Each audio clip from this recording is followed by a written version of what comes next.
Not many people can shift the way we see history, identity, and justice, but the author of Stamped from the Beginning, How to Be an Anti-Racist and Anti-Racist Baby, has done exactly that. Through his writing, he's helped people of all ages make sense of the past and take action in the present. Now, he's a director of the Center of the Study of Anti-Racist Ideas at Howard University, continuing to push conversations that matter. And with his newest book, Malcolm Lives, he's bringing the legacy of Malcolm X to a new generation, showing us that Malcolm's voice still speaks, still challenges, and still inspires. Please welcome one of today's most powerful voices on anti-racism, Dr. Ibram X. Kendi. Thank you. Thank you for having me. You spent your career shaping conversations about race, identity, and justice. Was there a particular book or author from your childhood that inspired you to pursue this path? Well, actually, that's sort of the thing. When I was a youngster, I wasn't necessarily a huge reader, particularly a reader of history.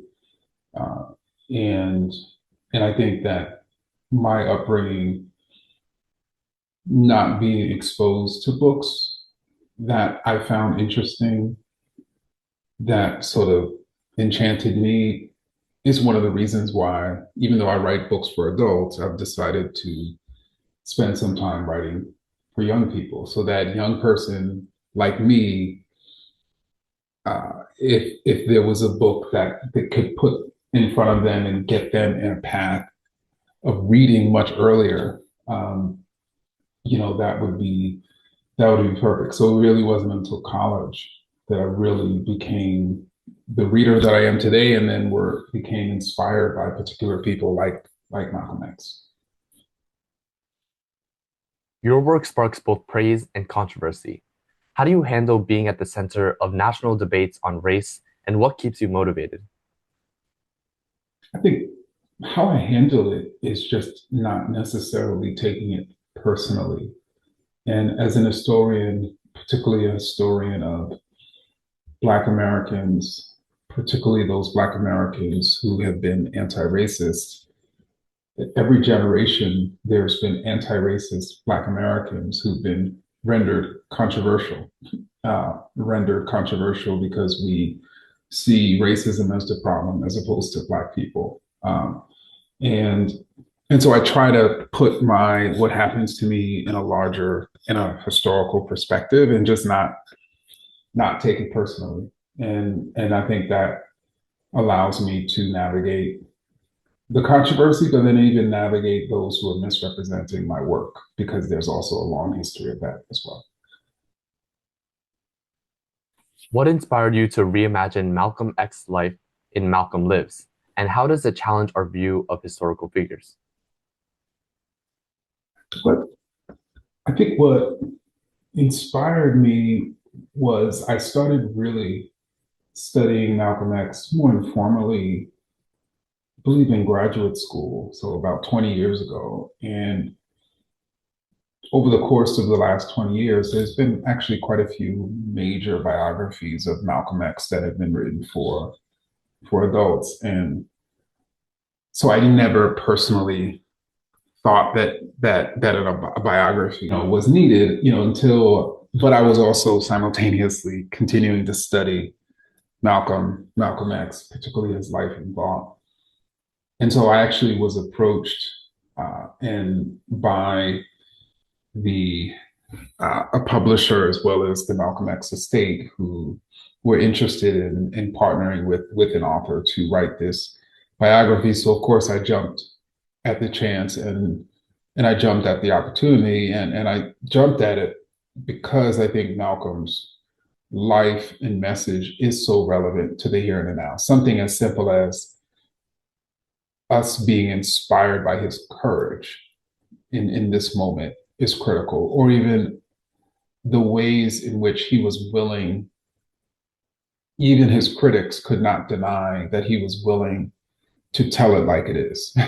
He didn't beat around the bush. He wasn't scared to tell the truth. And we need that in this moment.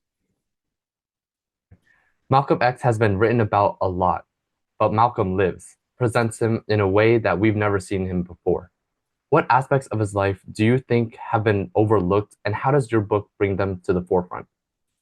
I think it can be when somebody is such an influential and well-known historical figure like a Malcolm X, and there's so much of his life that to a certain extent we know about, it can become hard to humanize them, to uh, and so really what I wanted Malcolm Lives to do is to humanize Malcolm X specifically through most of the book being written in scenes. So you really get a 360 view of Malcolm, what he was saying, what he was thinking, what he was doing, in particular moments, in very pivotal and key moments in his life. So we are really literally transported back to those moments, sort of over almost looking over Malcolm's shoulder. And I think that's the best way to really learn about someone is through those pivotal moments in their life. And I think secondly, I wanted young and older readers to understand how history lives. And so not just in terms of how Malcolm's legacy is still impacting the United States and the world today, but even something as simple as that place where Malcolm gave that speech at, what's happening at that place today, where Malcolm lived. For instance, I give an example of Malcolm when he first got to Harlem.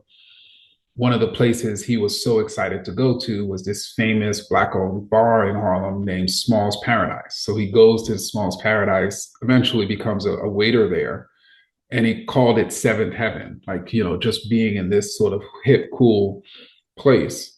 Well, Small's Paradise, that actual place where it was then is now an IHOP, and over at IHOP is a school. And so I actually literally write that in the book so people can see where these places are and what these places are today. Your books have faced bans in schools and libraries. What do these challenges say about the fight over education and history in America? I mean, it says that history is contested.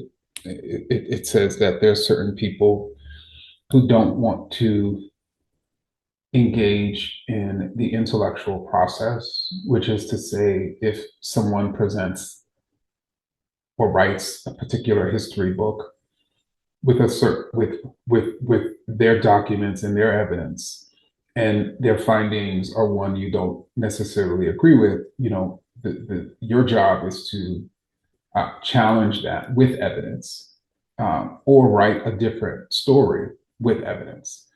Unfortunately, we have people today who are like, if I don't agree, I'm just going to ban it. I'm going to remove it. I'm going to delete it. And and really, frankly, that shows the strength of those evidence-based arguments about the history of racism, as an example, or about Black history, because these are not people who feel that they could actually win a challenge based on the evidence. So instead, they have to get rid of it. Dr. Kendi, thank you for walking us through history, through hope, and through the hard truths we must keep facing. Your words don't just inform, they ignite. They ask us not to look away, but to look deeper at our past, our present, and the kind of future we dare to build. You've shaped conversations that matter with Malcolm Lives, and you've continued that legacy, not just telling Malcolm's story, but passing on his fire.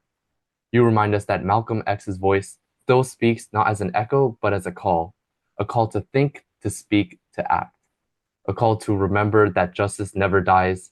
It's reborn each time we rise to meet it. Thank you for your truth and for reminding us that Malcolm lives.